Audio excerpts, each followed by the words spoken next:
أعوذ بالله من الشيطان الرجيم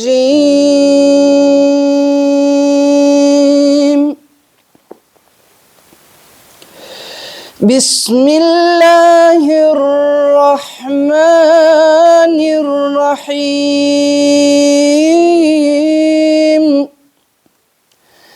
والتين والزيتون وطور سينين وهذا البلد الأمين لقد خلقنا الإنسان في أحسن تقويم ثم رددناه أسفل السافلين إلا الذين آمنوا وعملوا الصالحات فلهم أجر غير ممنون فما يكذبك بعد بالدين أليس الله بأحكم الحاكمين صدق الله العلي العظيم. I mbështetem Allahut të mëruaj nga shejtani i mallkuar. Në emër të Allahut të gjithë mëshirshmit, mëshirëplotit. Pasha fikun dhe ullirin, pasha Turi Sinan, edhe këtë vend të siguruar për Mekën, ne kemi krijuar njeriun në formën më të bukur. Pastaj e shtym në fund të fundit, përveç atyre të cilët besojnë dhe bëjnë vepra të mira. Ata i pret shpërblimi vazhdueshëm. E çka po të shtyn pra ty të përgënjeshtrosh botën tjetër? A nuk është Allahu i drejti gjykatës? Fjala e Zotit lartësuar është e vërtetuar. Sadakallahu l-aliyul azim. Pa humbur kohë të nderuar miq, mirë se na keni ardhur në emisionin ton të radhës në shkollën e diturive kuranore, në të cilën bëjmë një orë komentim gjuhësor dhe letrar të verseteve kuranore dhe aty këtu ndalemi në versetet të cilat kërkojnë pak më shumë shtjellim, ndalemi dhe me pika të shkurta bëjmë një komentim kuranor sipas tefsireve të ndryshme të Tabatabajit, të Mizanit, të Ibn Kethirit e shumë të tjerëve për të cilët unë normal që bëj një parapërgatitje edhe t'ja përkujtoj vetes edhe të mësojmë të gjithë këtu së bashku fjalën e Zotit, e cila është ilaç për zemrat e pastërta, e cila është dritë për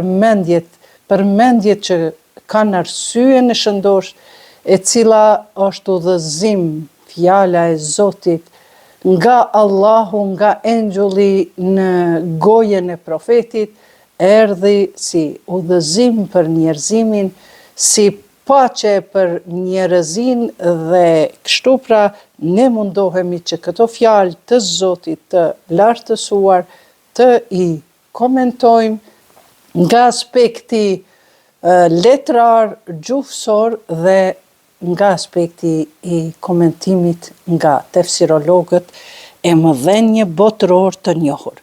Pa humbur kohë, po lexojmë, kemi mbetur te surja Araf, për ndryshe është surja e 7 e radhës, edhe ju mund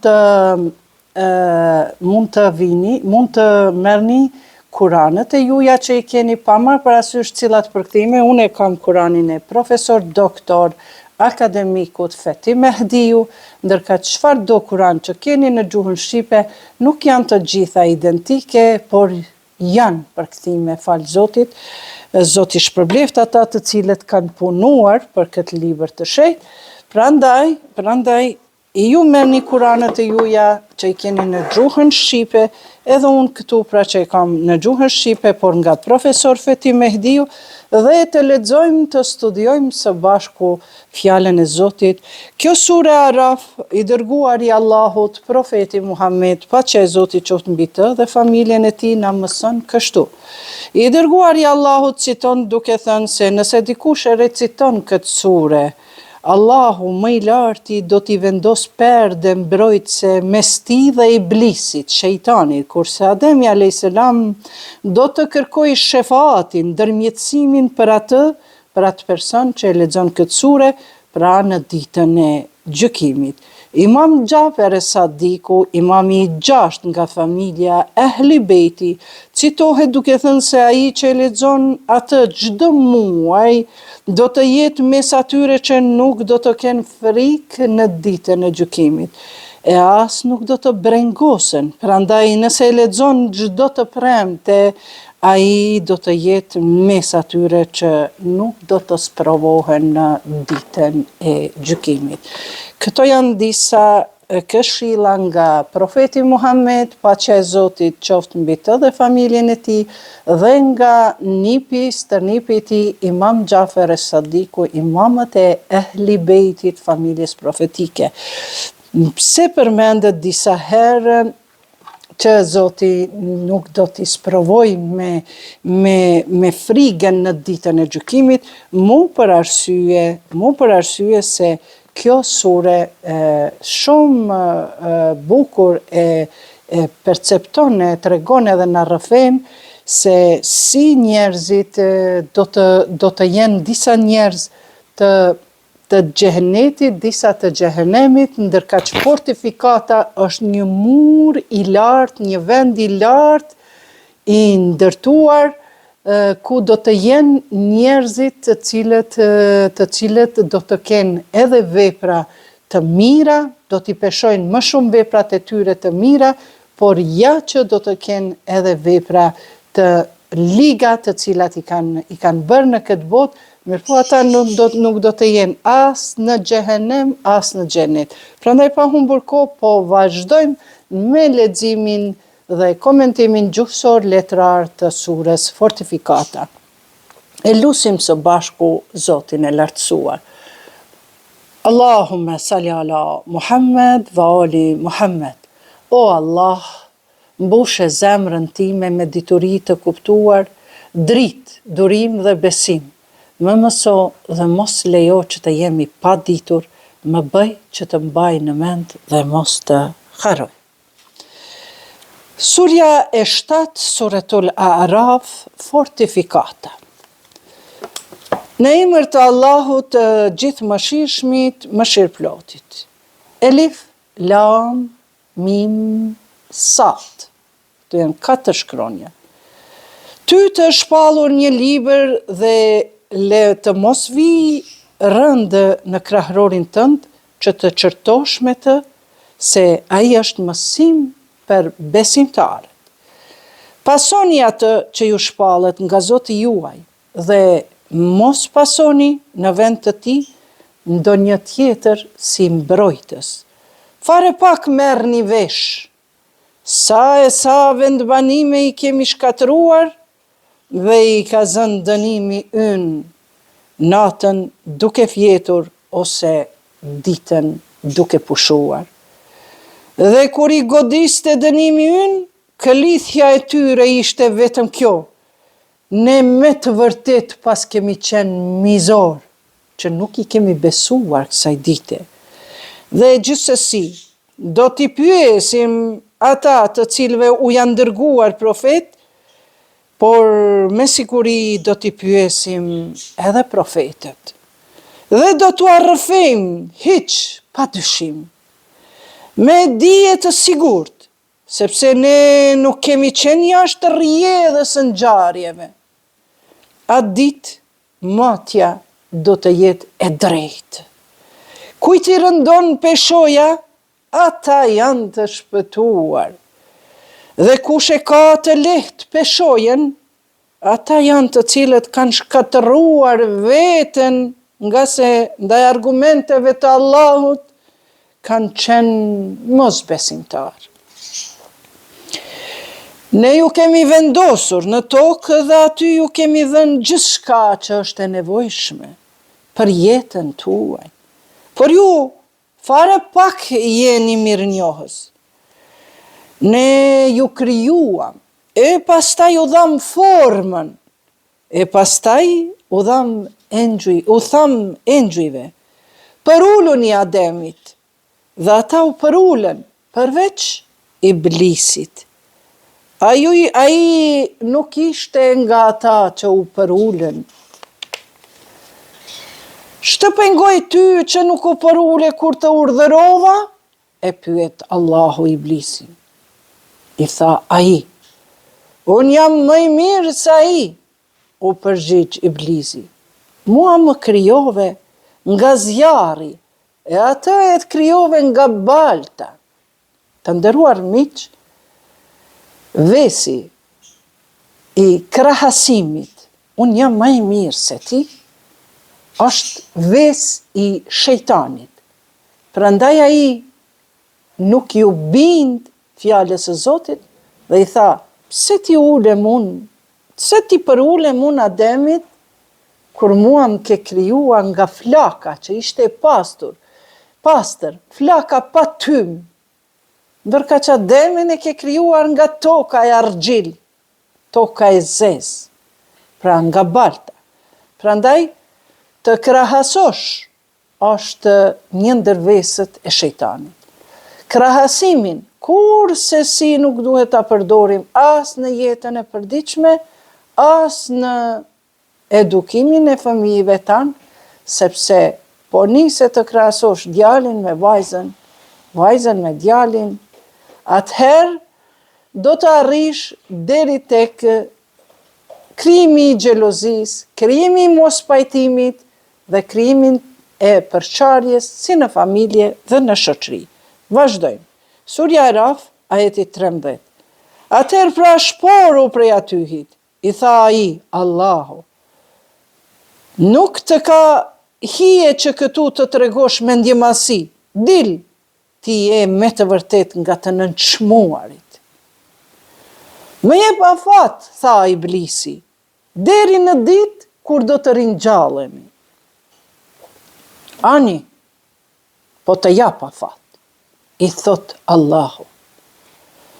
Për atë që më ke bërë të humbur, tha, atyre do t'u apres patjetër rrugën tënde të drejtë. Dhe do t'u jap të poshzën.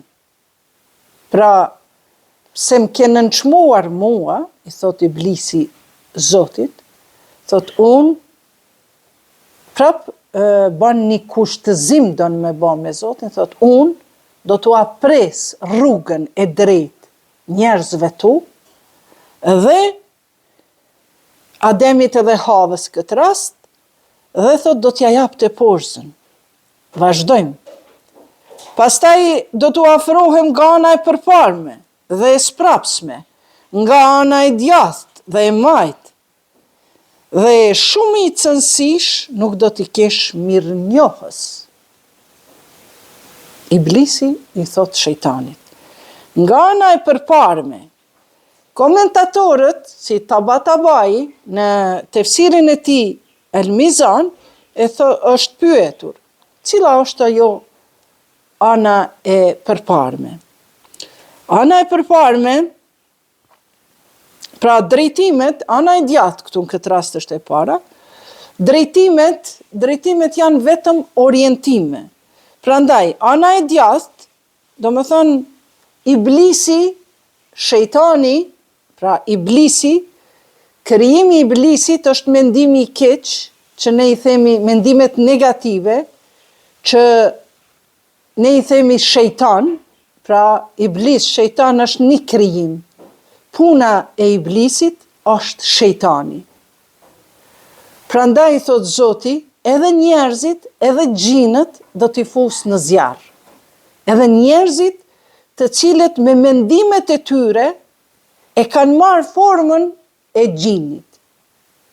Sepse shejtani si shejtan nuk mundet me ndiku tek një person pa kriju mendimet e veta shumë negative për tjetrin. Prandaj ne themi, shikon njeriun si shejtan. Shpesher i themi që është shejtan, larg qoftë prej këtij. Prandaj, ana e djathtë, thot iblisi do t'i sulmon punët e mira duke i ashtru krenarinë e rrejshme. Pra duke i thonë njerëzve, ti po bon punë të mira, po ti duhet me fol, ti duhet me u livdu, ti duhet me kërku respekt për ato punë të mira tua, duke i ashtuar vetë pëlqimin dhe hipokrizin. Prandaj thot iblisi, unë do t'i mashtroj njerëzit e tu, o Zot, nga ana e djathtë. Pra, punë të mira i mashtron, ja bon vetë tip ta pëlqej vetën, qërën qa po boj, edhe të bëhet hipokrit, me dy ftyra. E bon një punë të mirë se duhet mi dal emri, duhet mu boj famshëm, e tjera, e tjera. Pastaj, ana e djathtë e tregum, ana e majtë, shejtani do t'ja ndërpres rrugën me nga ana e majtësot, sepse ai do t'a tundon përmes epsheve dhe mëkateve të tij. Pra gjithmonë do t'a fus, do t'i thot, hajt bre bane, hajt veç kësaj here provoje, se është e lezetshme, është e mirë, epshet e tij, dëshirat e tij do t'ja zbukuroj shejtani. Vazhdojmë. Ana e përparme, orientimi i përparëm, që këtu thot pastaj do t'i ofrohem nga ana e përparme, e sprapsme, e djathtë dhe e majtë. Vazhdojmë. Orientimi i përparëm, pra nga ana e përparme, shejtani do t'na ndërpres rrugën, do të na mashtron duke na fokusuar vetëm në këtë botë dhe duke jo mohuar pasojat e së ardhmes. Pra, hajde bre se një jetë e kemi. Një jetë e ke për ty që nuk ke njohuri, për ty që nuk je i udhëzuar. Një jetë nuk e kanë besimtarët. Një jetë e kanë ata që nuk i besojnë Allahut. Prandaj thot, shejtani nga përpara do t'ja dezorientoj rrugën e tij, do t'a shkatroj rrugën e tij, duke i thënë se hajt bre se vetëm një jetë e ki, vetëm këtë botë, fokusohu vetëm këtë botë, lene vdekjen, lene botën tjetër. Dhe ana e pasme nga mbrapa e bën thot që shejtani të ndërhyj dhe i afrohet njerëzve nga ana e pasme, e mbrapa, e bën të kapet pas së kaluarës, duke mbushur me dëshpërim ose krenari të rrejshme. Pra, dhe kjo kalon në dëshpërim, pra njeriu kur kapet për të kaluarën, normal që e kapën një vale dëshpërimit, bie në depresion, bie në smundje të ndryshme mendore, bie në një shkatrim total.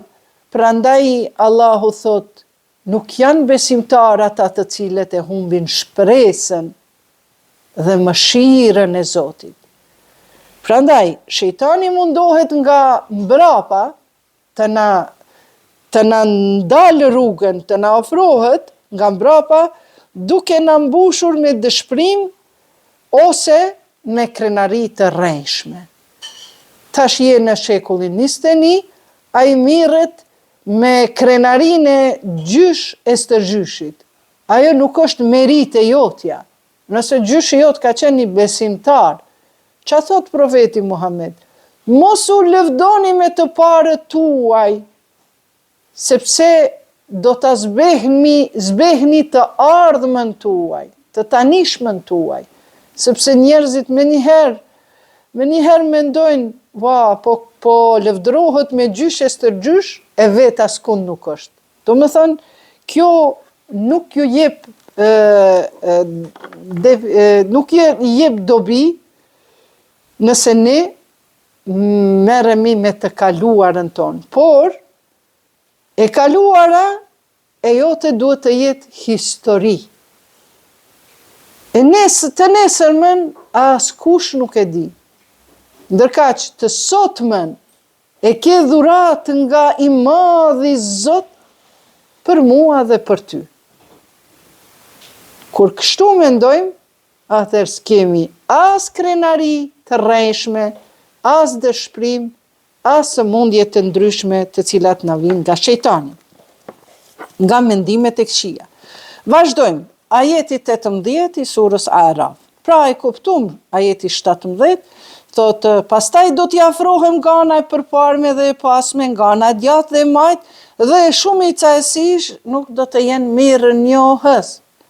Një person i cili nuk është mirënjohës për të mirat që i ka momentale, nuk e di si ka ftyrë me i kërku Zotit ma shumë. Prandaj, para se të kërkojmë prej Zotit diçka, s'pari duhet të jemi mirënjohës. Faleminderit o Zot për të gjitha të mirat që më i ke dhënë. Nëse ti ke përcaktuar këto fatkeqësi dhe këtë vuajtje për mua, unë do të aduroj vetëm të ndikë në atësinë tënde, sepse ne përmes sfidave dhe vuajtjeve ngritemi e nuk mbetemi gjithmonë si zvaranik. E kur të ngritemi në këmbë, normal që do të na gjuajnë fortunat, erërat e ndryshme, por prap ne përmes atyre do të kalitemi. Prandaj Zoti i don njerëzit Bekara 222, ata të cilët pendohen dhe pastrohen. Pra kur mos u merr me të kaluarën, por shiko përpara dhe hapi dyert e mirësisë, besimit, dashurisë, respektit për vete dhe pastaj të gjithë do t'i hapin dyert për ty. Vazhdojmë. Dil prej aty hit, i tha Allahu shejtanit pra, i pështruar dhe i urrëtur, pa më dyshje do ta mbush xhehenemin me të tillë, të cilët vinë pas teje dhe me ju së bashku. Pra edhe Iblisi edhe Ademi a.s. edhe engjujt edhe të gjithë kanë jetu, më pas do ta shohim në një botë që është quajtur në Kur'an xhennet. Pa më dyshje do ta mbush xhehenemin me të tillë të cilët vinë pas teje dhe me ju së bashku, me Iblis, me gjin dhe me njerëz që e kanë ndjek shejtanin. Kurse ti o Adem dhe gruaja jote banoni në xhennet dhe hani ku të doni, por këtij druri mos ju afroni e të bëheni mëkatar. Të gjitha i kishte të lejuara Ademi a.s. përveç një druri që mos të bëhen mëkatar. Vazhdojmë. Dhe djali filloi t'u bëj lajka, të lajkatohet. Falni, që t'u zbuloj vendet e turpshme, që i kanë pasur të mbuluara.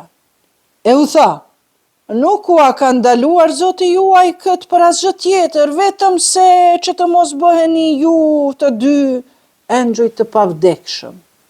S'ju ka ndalu për diçka tjetër. Hane, provojeni këtë. Dhe ju përbetua, i ka bë ben Zotina, prandaj në surën Bekare thot, ata të cilë agjërimi nuk është vetëm për 30 ditë Ramazan, po është agjërimi edhe me rastin kur betohemi rrejshëm, vallahi, se kam bë këtë punë, a në realitet e ke bë. E për me ta falë Zoti këtë mëkat, se ke bërë rrenjshëm, e ke përgënjeshtru ekzistencën e Zotit, duhet 3 ditë me agjiru, edhe për me të falë mëkati, ose 3 ditë me ushqy fukara, 10 fukara, jo 3 ditë. Dhe ju përbetua, i bëni ben Zotin, Iblisi, unë jam me të vërtet këshilltari juaj, o Adem, o i Havë, më dëgjoni mua. Dhe me trasti i mashtroi, dhe kur ata e shijuan pemën, filloi të zbulohen vendet e turpshme të tyre, ndaj ata filluan të mbulohen me gjethet e xhenetit. Dhe Zoti i tyre i tha, a nuk a kam daluar unë këtë pemë? Madje ju pa ta thënë. Ju pa ta thënë, mos ju afroni këtij druri. Ju të dy me të vërtet djallin e keni armik të hapur. I thot Zoti Ademit dhe Havës. O Zoti ynë, thanë ata dy, bëm mëkat ndaj vetës dhe nëse ti nuk na falë dhe nuk na mëshiron, me siguri do të jemi të humbur. Kjo lutja është kur mëkatojmë. Kale Rabbena dhallemna enfusena ve in lem taghfir lana wa tërhamna lenukunenne minel khasirin. Kjo është një lutje shumë e mirë, që kur dëshirojmë me u lutë, s'kemi nevojë për ato lutjet që i kanë shkruajtur njerëzit, por lutjet e njerëzve të mëdhenj, siç janë nga Kurani. Pra, Surja Araf, ajeti 23, kur mëkatoni diçka, luteni Zotin me këtë ajet. Humbëni, i tha Allahu, do të jeni armik i njëri tjetrit. Burre e grue do të jeni armik. Vlla e motër do të jeni armik. Do të jeni shokët e shoqëria, do të jeni njerëzia armik i njëri tjetrit.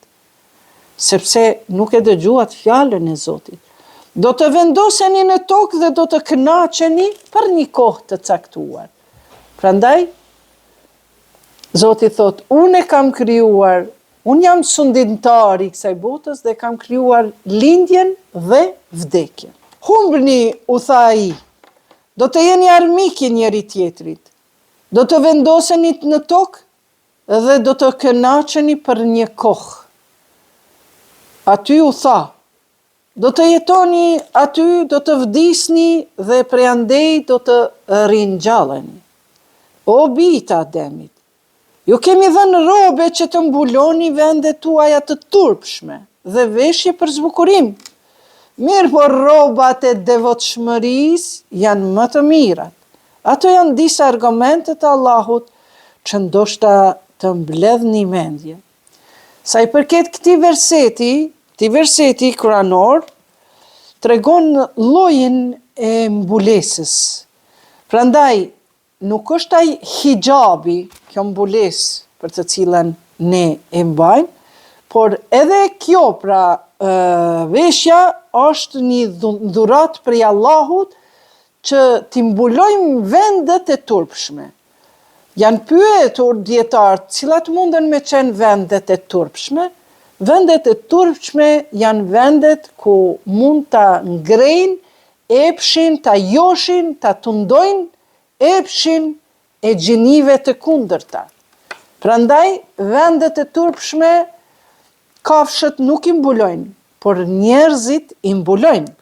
Prandaj, për hijabin flitet në surën Nur, ajeti 31, gjithashtu në surën Ahzab, ajeti 59, ndërka që këtu, në këtë vend, o bita Ademit, ju kemi dhënë robën të mbuloheni, është udhëzim për veshjen modeste në përgjithësi. Pra, komplet veshja modeste si duhet me qenë.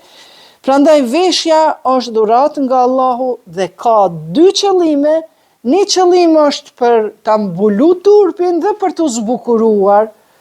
Dhe pastaj thotë, dhe kjo është një normë morale që nga koha e Ademit a.s.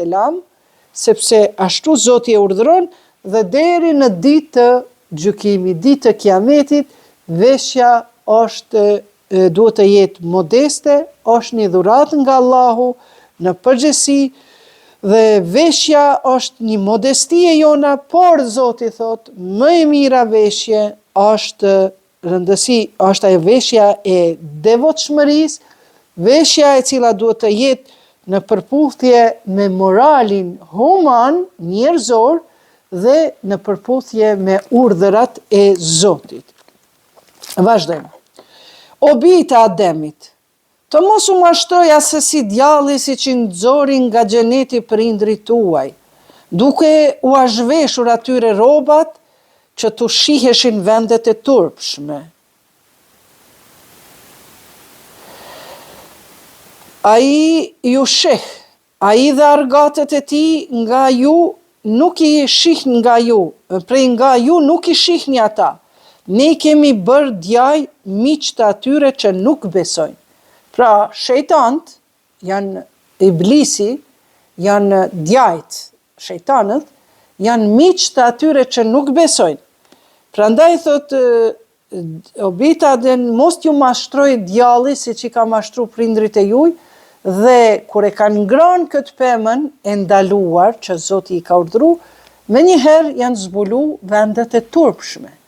Dhe kur janë zbulu vendet e turpshme, atëherë atje nuk ka vend për WC, si thema, për jashqitje, sepse ashtu e ka rregullu Zoti xhenetin, se çdo gjë që e hanë, që e pinë, ajo ka me të bo energji, si kurse në këtë dynja, na hajmë ndoshta gjatë ditës 2-3 kg ushqim, po nuk dalim jashtë 2-3 kg, po na bëhet energji, na bëhet fuqi në trupin tonë, por në xhenet është e kundërta. Prandaj, Zoti vendet e turpshme i ka mbuluar, dhe ja që Ademi e hëngri këtë pemë, së bashku me gruan e tij e hëngrën së bashku dhe kështu pra u deshë të dalin nga xheneti sepse nuk ishte vend për banjo. Vazhdojmë. Thuaj Zoti im urdhëron, më falni, manal po shkojmë. Ajeti 28. Dhe kur bëjnë amoralitet, thonë, i kemi gjetur të parët tanë në këso veprash. Por edhe Allahu na ka urdhëruar kështu, thuaj. Allahu nuk urdhëron amoralitet, kurvëri, apo flisni për Allahun atë që nuk e dini? Thuaj, Zoti im urdhëron drejtësi, drejtohuni vetëm atij, në secilën xhami që jeni, dhe lutjuni sinqerisht duke i shfaqur fen, ashtu si që ka krijuar dhe ashtu edhe do të ktheheni tek ai. Kjo fjala xhami nuk do të thotë që ne të lutemi vetëm në xhami, por në çdo vend Zoti ku ka krijuar tokën, në çdo vend ku adhurohet Zoti. Një palë i drejtohet në rrugë të drejtë, kurse një palë tjetër e meritojnë humbjen, sese ata në vend të Allahut i merrnin djajt për mbrojtës dhe mendojnë se janë të udhëzuar në rrugë të drejtë. Vazhdojmë. Surja Araf, ajeti 31.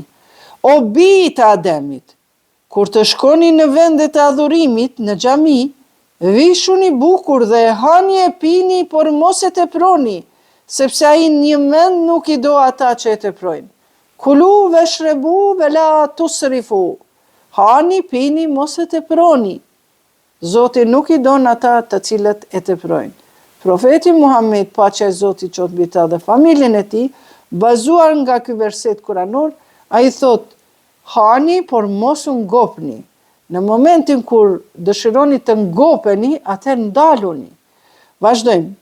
Thuaj, kush i ka ndaluar stolit e Allahut dhe ushqimet e mira të cilat ai Allahu i ka bërë për robërit e vet?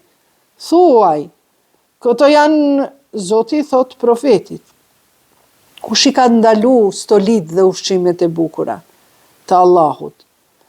Prapi thot Zoti profetit, thuaj, këto janë posaçërisht për besimtarët, këto ushqimet e mira, dhe stolit e bukura, janë për besimtarët, të cilët në këtë botë kanë besuar, në këtë botë e kanë besuar ditën e Kiametit. Ja ashtu, ne u shpjegojmë argumentet njerëzve që dinë. Thuaj, Zoti im e ka ndaluar amoralitetin edhe haptasi, edhe fshehurazi, edhe mëkatet, edhe shtypjen, pa të drejt, pra të bën tirani në popull, në njerëz, në antarët e familjes, pa të drejt haram, është e ndaluar. Dhe që Allahu t'i bëni shok, t'i bëni shirk, t'i bëni rival, por për të cilën gjë nuk ju ka shpallur kur far argumenti. Dhe që për Allahun të flisni ato çka nuk e dini, mos folni për Allahun ato çka nuk e dini. Se cili popull ka fundin e vet. Dhe kur i vjen fundi i tij, nuk do të shtyhet për asnjë moment e as nuk do të shpejtohet. U bijtë Ademit. Do të vijë me siguri profet nga mesi juaj, të cilët do të rrëfejnë argumentet e mia. Prandaj, për ata të cilët friksohen dhe bëjnë vepra të mira, nuk ka pikëllim. Ti friksohesh nga Allahu, i beson Allahut, jo më friksu që ai ty të bën krime, të bën padrejtësi, po me pas drojen që mos me hidhru Allahun. Ai thot, edhe bën vepra të mira, për ty nuk ka pikëllim. Nuk ka pikëllim. Kurse ata që përgënjeshtrojnë argumentet e Allahut dhe sillen me arrogancë ndaj tyre, pra argumentet i marrin me arrogancë, thënë që ko Kurani sa i vështirë, si ko Kurani këto, sidomos disa grupe në TikTok, të cilët nuk janë priv të rinje, por janë njerëz të cilët kanë misione të posaçme ta poshtrojnë Kuranin, në vend se me fol për fenë e vet, nëse manet le të flasin për fenë e vet, e tjera e tjera. Kurse ata, ja pra ajeti Araf për ata është 36. Kurse ata që përgënjeshtrojnë ajetet tona dhe sillen me arrogancë ndaj tyre, ata janë banor të zjarrit. Ata do të mbesin aty përgjithmonë. Po kush është më mizor se ai i cili shpiv gënjeshtra ndaj Allahut? Në këtë verset, këto versete kuranore, thotë këta kanë shpiv versete se bën me bo amoralitet, bën me bo padrejtësi. Këto kanë qenë disa sekte në kohën e profetit Muhammed, që kanë dash të krishtere dhe jevreje, që kanë dash me ndryshu ligjet e Allahut, edhe e kanë promovu murgërin, pra murgeshat e sotshme që janë, edhe priftërinjet, murgërin ekstreme dhe ja kanë ndalu vetit edhe martesat, edhe ushqimet e mira, vetëm me hin atë misticizmin e vet, kinse me u afru ma shumë Zotit. Kjo është e ndaluar rrepsisht e Zoti, prandaj për fat të keq edhe sekti Bektashi, edhe ata po e kanë që prijesit e tyre ja kanë ndalu vetës martesën, për shkaqe se sa ma shumë të lidhen me Zotin. Por Zoti në Kur'an i thot Zoti në Kur'an, pse ju bani ligje kur nuk mund t'i duroni? Prandaj paraqiten në për kisha, në për senda pedofilie, homoseksualizme, përdhunime seksuale e tjera e tjera. Se Zoti i thot, mos krijoni ju ligje të cilat nuk mund t'i përballoni, se pastaj paraqitet kurvëria, deshte, paraqitet dhuna seksuale, pedofilia. Prandaj Allahu thot, ju kush jeni ata që cilët krijoni ligje, ju që i përgënjeshtroni argumentet e Allahut dhe silleni me arrogancë ndaj argumenteve të Allahut, për juve thot e keni zjarin e këndellur, për gjithmonë do të jeni aty. Kjo pra ishte për një grup, jo për të gjithë jevrejt dhe të krishterët dhe idhujtarët asaj kohe, të cilët nuk dëshironin ta dëgjonin profetin Muhammed, po jepnin vetes kompetenca që të flisnin për versetet, argumentet kuranore, duke i përgënjeshtruar e tjera e tjera. Gjithashtu Zoti thotë e krijoi, gjithashtu kemi një rast në kohën e Imam Xhafer Sadikut, përndryshe është imami i 6 nga familja e profetit Muhammed, i cili një ditë ishte ulur dhe po hante diçka, po pinte në balkonin e tij dhe erdhe një sheh i mistikëve, sufistëve të asaj kohës dhe e pa imamin që ishte veshur me një gjybe, ashtu themi, shumë të pastër, të bukur, të re, mbesa të bardhë, dhe ju afru ky shehu i tarikat, i sufija, të kohës, mistikëve të asaj kohë, dhe ai ishte i leckosur, i pluhrosur, teshat i kishte me arna, dhe i tha, o imam, tha, çka është gjithë ky saltanat? A nuk ishte imami atë shumë saltanat, po gjithmonë imamat edhe ehlibeti kanë jetu si ka qenë situata. Në kohën e profetit Muhammed ka pas shumë varfëri, për shembull, Imam Aliu ka jetu si një njeri varfër, ani pse ka pas thesarin e shtetit me ari, me argjende, me gjithat mirat, me diamant, por ka jetu si populli. Ndërka që në kohën e Imam Xhafer Sadikut pak ka qenë situata ekonomike më e mirë dhe normal e ka vesh një këmish të bardhë, një galebije të bardhë, pak më të re. Dhe ky vjen mistiku për me përull Imam Sadikun dhe i thot, o imam, thot, që e vesh ashtu sa bukur, bardhë, mirë, me elegancë. I thot, eja këtu, thot, a bon ta këshyri maicën e mbrendshme tëndën, thot, hiqe ta shoh. Se për mi kishte krej teshat e leckosura, a i shehi. Paraqis ke hipokrizi. Ja ka ndalu vetës gjërat e mira, stolit. Ja ka ndalu vetës. Zoti thot mos i ndaloni ushqimet e mira. As stolit mos i ndaloni, po mos e teproni normal. Dhe kur ja merr Xhafer Sadiku e hek maicën, kur ta atë këmishën e leckosur, e sheh mrenda që e kishte një maicë të mbrendshme, tepër të re, të bukur, të shëndosh, të trash, pambuki trash, e tjera e tjera. Ndërka që Imam Xhafer Sadiku i thot, eja këtu, thot, edhe e hek mishën e vete dhe thot, shiko ma maicën time, çfarë kam. Pra kështu të nderuar miq, ai e kishte të vjetër me arna, jo aq të bardhë, ndërka që në pamjen e jashtme ishte një veshje shumë elegante. Prandaj mos ja ndaloni vetës, as mos u bani fukara nëse nuk jeni fukara. Është një rast në kohën e profetit Muhammed, një biznismen i asaj kohe, që kishte dyqan, ishte i pasur dhe e merr në atë shtrajcën e vet disa molla, po mollat kanë qenë pak si të kalbura dhe janë lag. Shtrajca atij personi është lag. Ajo si kese e pëlhurës, dhe profeti thot, o zotëri, thot, çka ke aty në shport? Kam ja do molla, ja do pemë, tha, po i qoj te shtëpia. Jo, tha, ato, tha, nuk i ka hak shtëpia jote, familja jote. Thot, ato janë haki fukaras. Thot, ti shko mere pemën më të mirë, bleje edhe dërgoja fëmijëve tu. Që fëmijët e tu, masi e ki gjendjen e mirë, ta ka dhënë Zoti, mos bën hipokrizi, po fëmijët e tu duhet hajnë mirë, në mënyrë që dhe ata të punojnë si ti dhe ta krijojnë një standard hala më të mirë se ti, në mënyrë që gjithmonë të jenë të varfrit, të cilët duhet tu ndihmohet.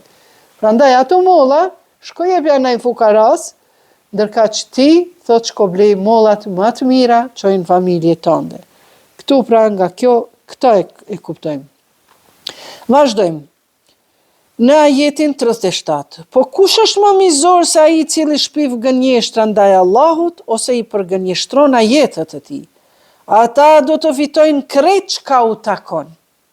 Derisa që kur u vinë të deleguarit tan, profetet, deleguarit tan, engjëlli i vdekjes, tu marrin shpirtrat, u thon, Po ku janë ata të cilve u jemi lutur ne në vend të Allahut, që kanë pas zotrat e tyre të ndryshëm. Në vend të Allahut, do të thonë, u zhdukën, ikën prej nesh, dhe vetëm kundër vetës do të dëshmojnë se një mend kanë qenë jo besimtar. Po kjo mod do të jetë vonë. Hyni, thot ai Allahu, në xhehenem, me popujt dhe e gjinët, njerëzit dhe e gjinët, dhe njerëzit të cilët kanë qenë dhe kanë shkuar para jush. Edhe baba ime, edhe gjyshi, edhe stërgjyshi im, ende nuk kanë shkuar në xhenet apo në xhehenem.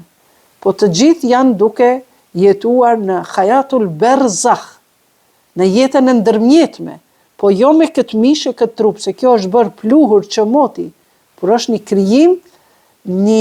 krijim i trupit më të lehtë se sa kjo fizikja. Dhe aty qëndron shpirti në hayatul berza, në jetën e ndërmjetme. Prandaj i thot Zoti, hyni, u thot ai, në xhehenem me popujt, me e gjinët dhe njerëzit të cilët kanë qenë dhe kanë shkuar para jush. Sa herë që do të hyjë një popull, do ta mallkoj atë tjetrin. Do më thënë, populli më vonshëm ka me mallku popullin e më parshëm. Pse na keni përcjell atë besim të gabuar tek ne? Prandaj Zoti thotë, e felata akelun. Mendoni, velem një lid, velem ju led, nuk ka lindur kë, as nuk është lindur. As nuk është atë, as nuk është biri atit. Prandaj, populli i ri që hyn me radhë në berzah dhe në xhehenem, ata kanë me e mallku popullin paraprak. Pse na ke mësu, baba jem, gjyshim, pse na ke mësu me këtë fe të gabuar. Vazhdojmë. Ata të cilët përgënjeshtrojnë argumentet tona dhe ndaj tyre sillen me arrogancë, nuk u hapen dyert e qiellit dhe nuk do të hyjnë në xhenet derisa të përshkohet devja në përbirën e gjelpërës. Ja, ashtu ne i shpërblejmë mëkatarët. Kjo devja me hyjë në përvrimën e gjelpërës është absolute. Prandaj e kote keni. Ata do të kenë shtroj dhe mbuloj të xhehenemit. Ja, ashtu ne i shpërblejmë mizorët, pabesimtarët.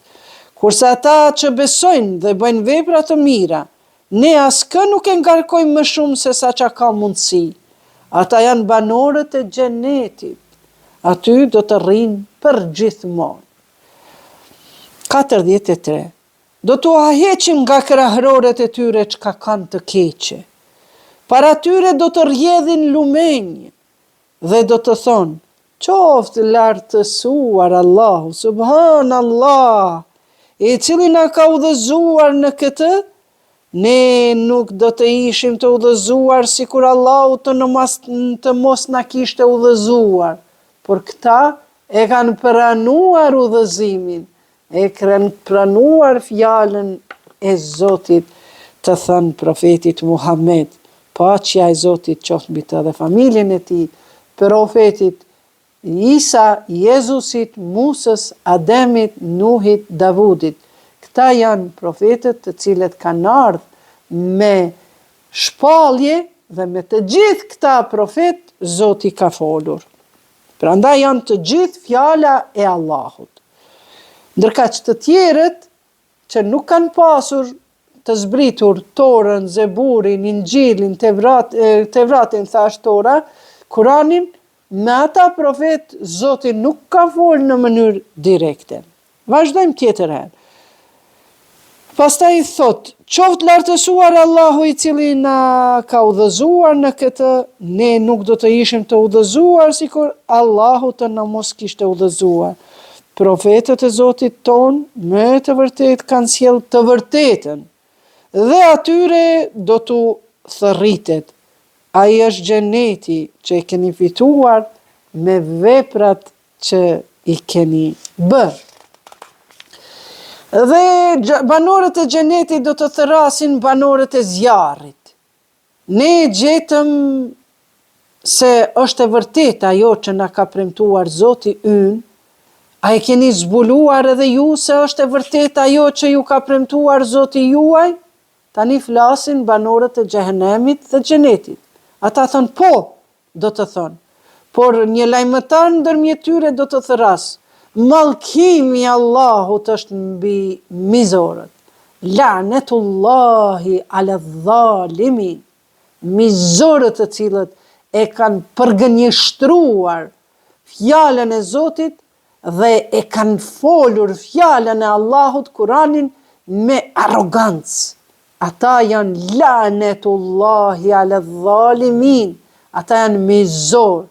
Edhe vetë xhehenemlit kanë me një prej tyre, ka me ngrit dhe lajmëtar që ka me qenë, dhe ai ka me thonë të mallkuar qofshin ata të cilët na kanë keq orientuar.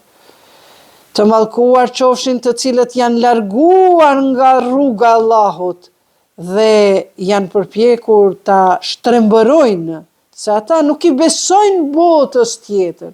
Njeriu që i beson Maad, botës tjetër, ai nuk e sheh interesin e kësaj dynjas. Nuk ka nevojë ta përgënjeshtroj fjalën e Zotit.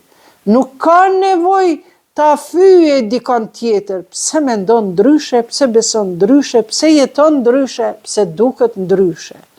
Vazhdojmë. Ndërmjet atyre dyve ka një perde. Tash po kalojmë te verseti Araf, që do të thotë fortifikata, pra është quajtur kjo sure fortifikata për shkak të ajetit 46, 47, 48, 49 e kështu me radhë. Pra, ndërmjet xhehenemlive dhe xhenetlive do të ketë një perde. Kurse në fortifikat njerëzit të cilët do të njohin secilin sipas shenjës së vet.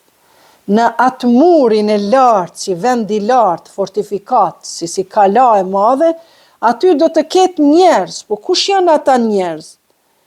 Këta njerëz janë që nuk e meritojnë ende as xhenetin, as xhehenemin.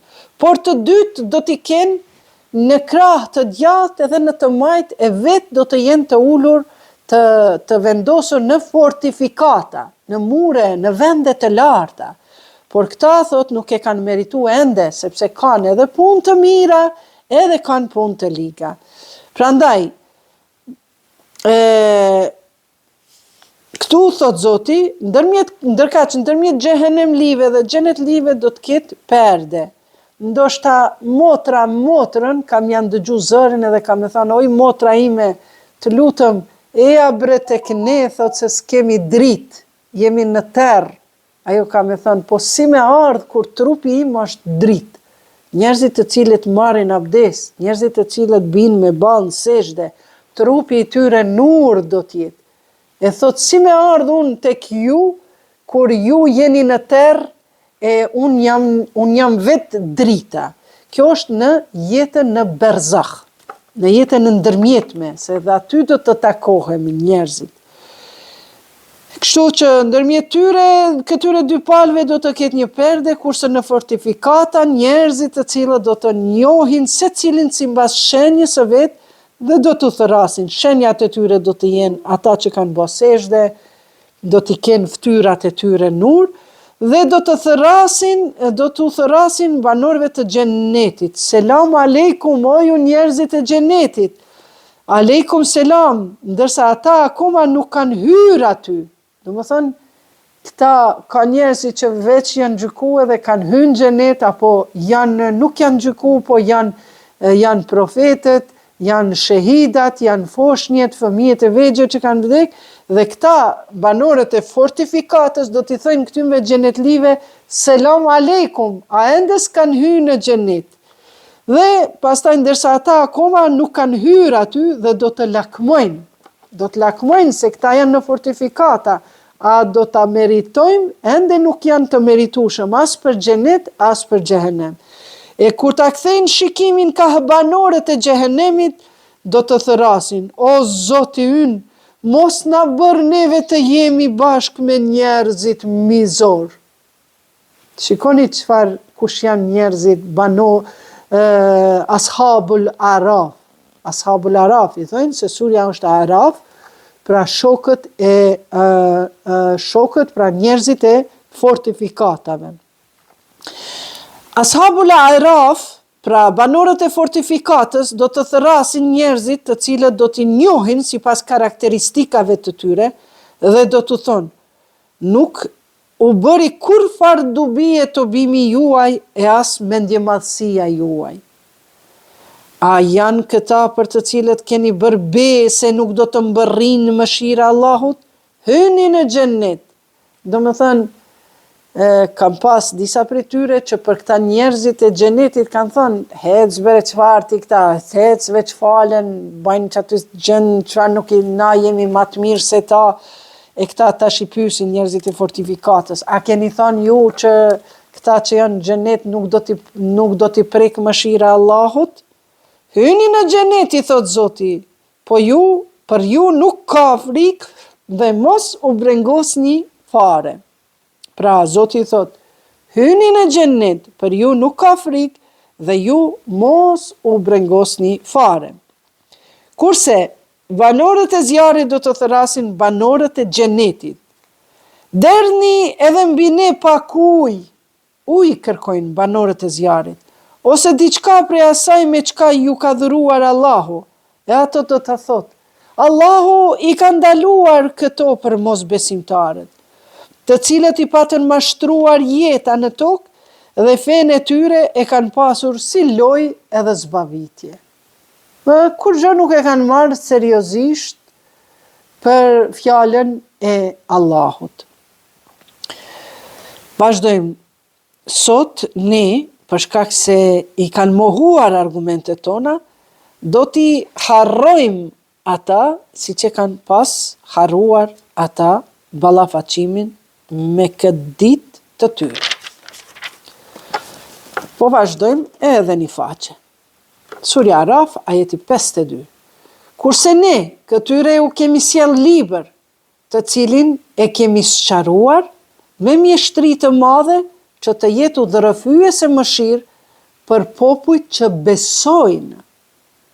Pra, për popullin që beson, dhalikel kitabu la rejbe fih. Ky është libri në të cilin nuk ka dyshim. Hudellil mutekin. Ky është libër udhëzim për njerëzit e devotshëm. Nuk është udhëzim për njerëzit të cilët flasin fjalë të dyta, etiketojnë, paragjykojnë, poshtrojnë, mashtrojnë. Prandaj i flasin këto në për komente këto fjalë të dyta. Ky libër nuk është udhëzim për ta. Prandaj thot,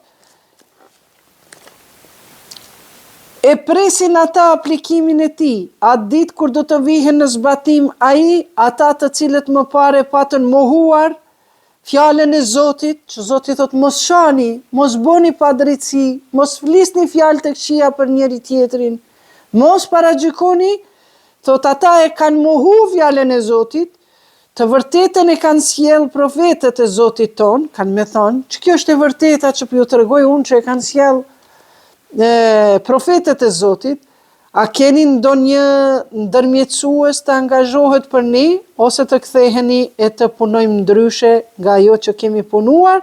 Ata e kanë shkatruar vetveten. Ju të cilët jeni kundër fjalës së Zotit, i cili thot mos fyni, mos shani, mos bani keq, mos e krijoni, o Zot na ruaj prej smirkeqit që s'don me pa mirë kërkon, vjedh vetëm vrerë ndaj të tjerëve.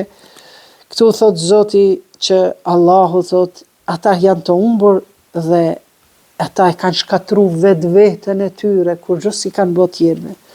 Vazhdojmë. Pa dyshim Zoti juaj është Allahu, i cili ka krijuar qiejt dhe tokën për 6 ditë, e pastaj ka mbizotëruar me gjithësinë. Pra, për 6 ditë e ka kriju Zoti qiellin edhe tokën edhe është ngritur në thronin e tij, e ka sundu, e ka mbizotëru gjithësinë, komplet botën. Ai edhe natën e mbulon me ditën që e përcjell hap pas hapi, edhe dielli dhe hëna hecin njëra pas tjetrës, edhe yjet i nënshtrohen urdhrit të tij. Kujdes, vetëm ai krijon dhe urdhëron. Qoftë bekuar Allahu, Zoti i botrave. Ebu Hurejra, pse thot profeti Muhammed, nëse një hadith, edhe dietarët thonë, të ehlibetit, nëse një hadith, thanje e profetit, nuk përputhet me Kuranin, ai hadith nuk vlen, largojeni, gjujeni për te murit. Këto e thot Enes ibn Malik. Prandaj, Ebu Hurejra në Sahihul Muslim, e tregon në versetin në 8624 në Sahihul Muslim thot Allahu e ka kriju hanën, e ka krijuar komplet hanën, tokën, qiellin për 7 ditë. Madje kjo kinse e pas ka dëgju prej profetit Muhammed. Po kjo nuk po shkon me Kuranin. Pra, Kurani po thotë Allahu e ka kriju qiellin edhe tokën edhe këtë çka ka ndërmjet tyre për 6 ditë. Ndërka që Ebu Hurejra, shikoni sepse ky është hadithi i rrejshëm, të cilët hoxhallarët edhe njerëzit e xhamive përdorin si hadith të vërtet, që gjendet në Muslim, por dietarët thonë kjo nuk është hadith i vërtet. Mandej shikoni Ebu Hurejra, babai macave për ndryshe në gjuhën shqipe, ashtu e kanë thirrë.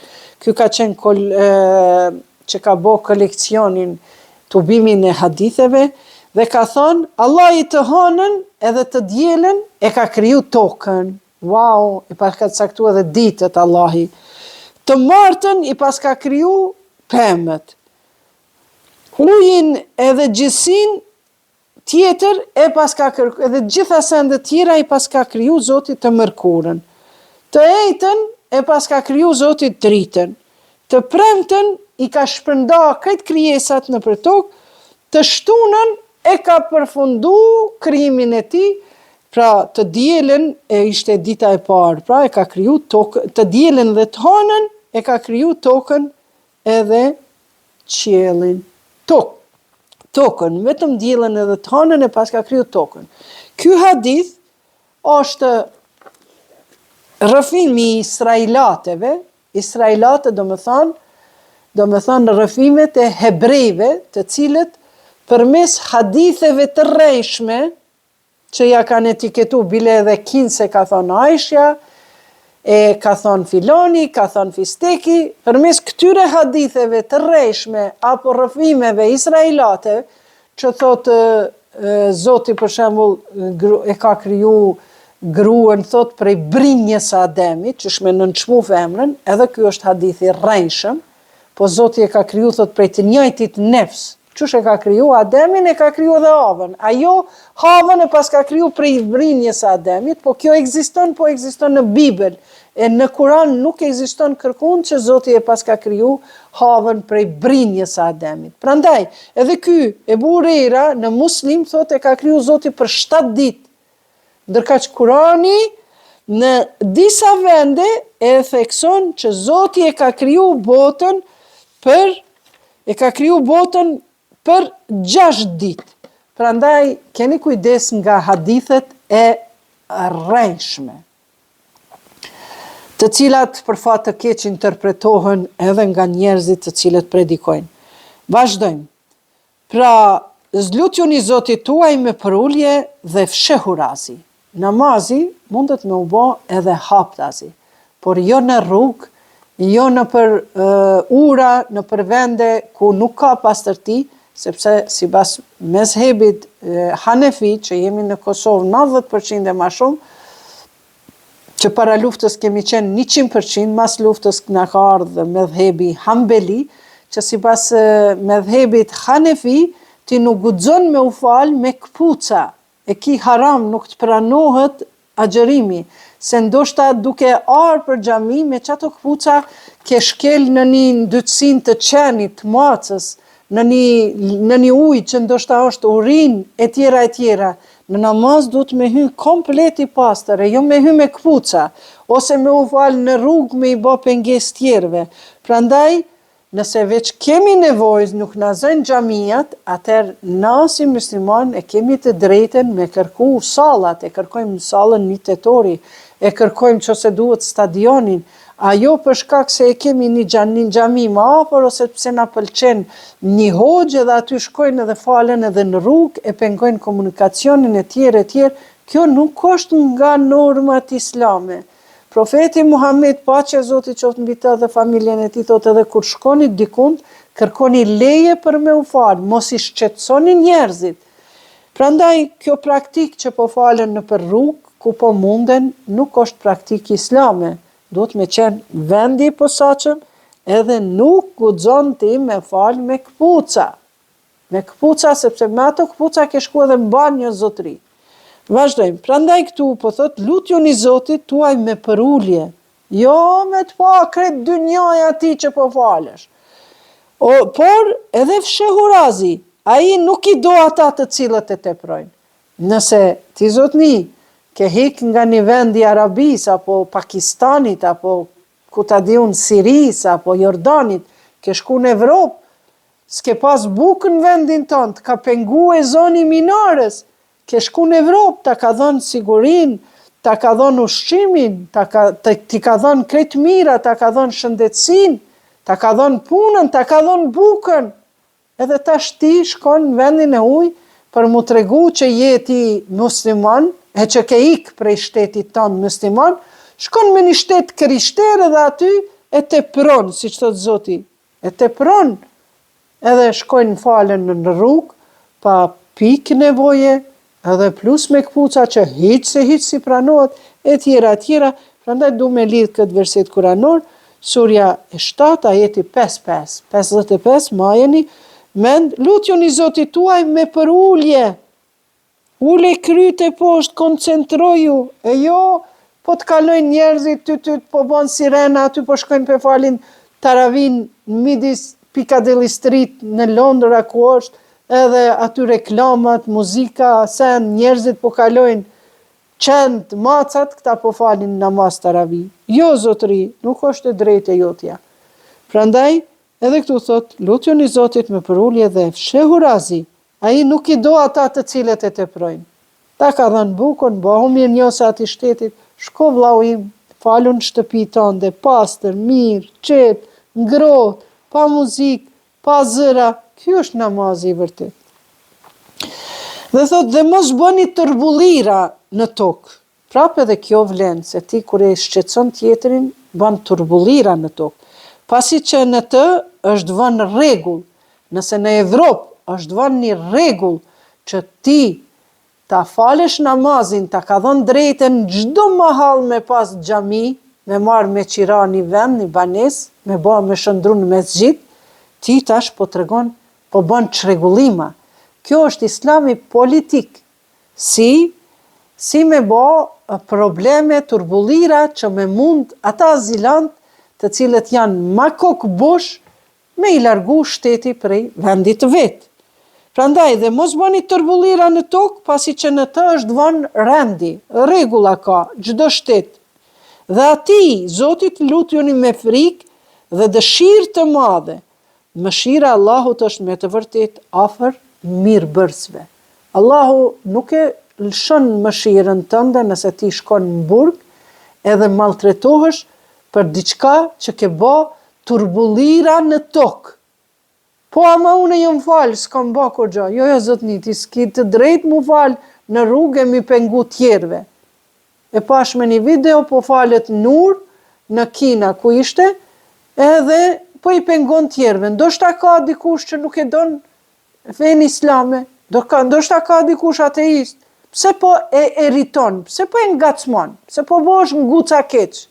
Namazi jot nuk të pranohet. Plus, nëse ndëshkohesh me burg, mos ju anko Zotit, sepse ti ke bë turbullira dhe në një vend ku është vërë rregull dhe ati lutjoni me frikë dhe dëshirë të madhe. Mëshira Allahut është me të vërtet vetëm afër mirëbërësve. Keqbërësit nuk ka mëshirë Zoti mbi ta. Vazhdojmë. Ai është i cili dërgon erërat si përgëzues të mëshirës së vet. Për të ra reshje, shi, bor, shiu sidomos, Allahu i angazhon me mia engjuj që t'i lëvizin rret në vendet e posaçme, ku duhet t'i bëj mirë ati vendi. Pra sepse Zoti thotë është mirëbërës, ka mëshirën e vet tek mirëbërësit. Prandaj thot, ai I cili dërgon erërat si përgëzues, I jep myshde të mëshirës së vet. Qose bjerë shi ka me pas bereqet, kemi me pas me hangër, me pis, kemi nevojë me importu nga Macedonia e tjera. Kurse ata, kur I nisin në lëvizje rete rënda, ne I shpjejmë ka ndonjë vend I vdekur dhe atje lëshojmë shiun. Pra Zoti kur don, errat I shtyn nga ndonjë vend I vdekur, këtë shkretrir ku ka nevojë për shiun e Zotit, për mëshirën e Zotit, dhe aty thot I shpjem nga vendet e vdekura, ato rrete rënda, nga një vend I vdekur dhe aty lëshojmë shiun, e me të bëjmë që të rriten frute të lloj-llojshme. Ashtu do të ngjallim edhe të vdekurin, mbase do të mblidhni mendjen. Sadakallahu l-aliyyul azim. Fjala e Zotit e lartësuar është e vërtetuar. Kaq pra të nderuar miq, sot I komentuam, I bëm një komentim gjuhësor dhe letrar të sures A'raf nga ajeti 1 deri në ajetin 57. A'raf është fortifikata. Inshallah jemi njerëz të xhenetit, e nuk jemi të xhehenemit, po edhe nëse jemi njerëz të fortifikatës, banor të fortifikatës, që përmendet A'raf në sure, ata janë që ende se kanë meritu as xhenetin, as xhehenemin. Por të dyja do t'i shohin dhe do të presin mëshirën e Allahut. Inshallah Allahu nuk na bën prej banorëve të xhehenemit, inshallah na bën prej banorëve të xhenetit, por edhe ata që do të jenë, ndoshta do ta kenë fatin të mos jenë në xhehenem, po të jenë banorët ashabul A'raf, banorët e fortifikatës, inshallah Allahu e lëshon mëshirën e Tij të madhe dhe na bën prej banorëve të xhenetit. Qofshim të bekuar me mëshirën e Allahut në këto ditë, në këto net të Ramazanit. Qoftë dashuria e Zotit mbi gjithë ata të cilët janë mirëbërës, mbi gjithë ata të cilët e duan, e respektojnë fjalën e Allahut të përquar përmes profetit Muhammed, paqja e Zotit qoftë mbi të dhe familjen e tij. Dhash Zoti që ata të cilët e kanë gjendjen e mirë në këtë botë, Allahu t'ja bëj edhe më të mirë, por me të vetmin qëllim që t'i ndihmojmë njëri tjetrit. Ndërka që lusim Allahun që ata që e kanë gjendjen e vështirë në këtë botë, lusim Allahun që për hir të këtij muaji të Ramazan, t'ja ndryshoj gjendjen e tyre në të mirë. Lutoni për njëri tjetrin, sepse profeti Muhammed, paqja e Zotit qoftë mbi të dhe familjen e tij, na ka thënë, lutja e agjëruesit para sofrës së iftarit kurrë nuk është refuzuar deri tash. Prandaj, Allahu e din na çka dojmë dhe Allahu e din kur na dërgon atë dëshirën tonë. E çka pritet prej neve? Prej neve pritet vetëm durimi. Këtë nuk pe tham unë, po e ka thënë Imam Aliu. Allahu I din dëshirat tona, por ai e pret kohën e duhur për ta dhuruar, për ta plotësuar një dëshirë dhe nevojë tënde. Por ai dëshiron ta sheh durimin tek ti, sepse durimi është një prej virtyteve më të dashura te Zoti.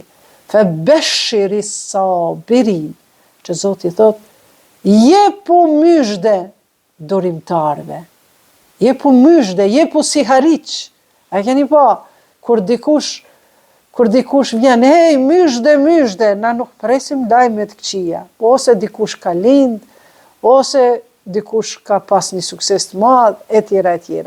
Prandaj lutuni në sofrën e iftarit, lutuni para se të filloni me bismillah të hani ushqimin që ja ka dhënë Zoti, sepse pejgamberi na thot, lutja e agjeruesit në sofrën e iftarit, kur nuk ka me u refuzu të Zoti.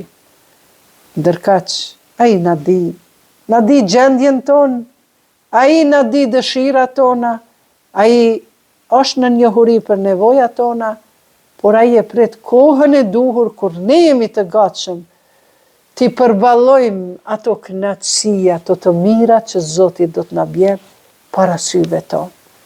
Prandaj, lutuni, faljani njëri tjetrit, pastrojeni gojën tuaj nga fjalët e këqija, sepse profeti Muhammed, paqja e Zotit qoftë mbi të dhe familjen e tij, thot ai personi i cili fyen, shan, poshtron, në atë moment e nxujt i alargojnë rahmetin, mëshirën nga Zoti. Thot një person i cili fol fjalë banale, mëshira e Allahut largohet nga ai person. Dikush thot, po çka vre kjo mëshira? Mëshira e Allahut është për shembull ti shkon në punë, edhe bën problem me anëtarët e familjes, me gruan, me fëmijët, ja prish disponimin, e tjera. Ti ndoshta sot ke pas me fitu një 200 euro, por nga ti është largu mëshira e Zotit. Dhe ti ndoshta që aty 20 euro sa mos me met unët ke me fitu. Prandaj, edhe ju, që fyni, që shani, që mallkoni, fyerjet i bafshit me shëndet. Sharjet i bafshit me shëndet. Mallkimet e kërkojnë vendin. Prandaj, prej me e keni falë, por merruni vesh me Zotin. Inshallah, ai ja falë. Assalamu alaikum të nderuar miq, besoj se keni qenë të kënaqur me këtë murin e fortifikatës me surën Araf, dhe inshallah vazhdojmë radhën e ardhshme herën tjetër. Edhe një herë, assalamu alaikum wa rahmetullahi wa barakatuhu. Paqa, selami, mëshira, bereqeti, begatia e Allahut qoftë mbi ju dhe mbi familjet tuaja. Okay.